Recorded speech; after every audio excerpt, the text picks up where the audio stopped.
Hello everyone and welcome to the channel. In this video, I will show you exactly how to archive highlights on Instagram without deleting. First of all, open Instagram on your device. Open your profile and see your highlights.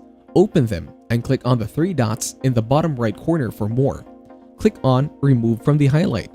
Tap on Remove to confirm, and your highlight will be deleted. You might be wondering, why bother archiving highlights? Archiving highlights allows you to keep a record of those special moments without cluttering your profile. It is like having a virtual scrapbook of your favorite memories. Now refresh your profile and see that the highlight is not there. Click on the three lines at the top right corner. Click on Archive and see that your archive highlights will be shown here.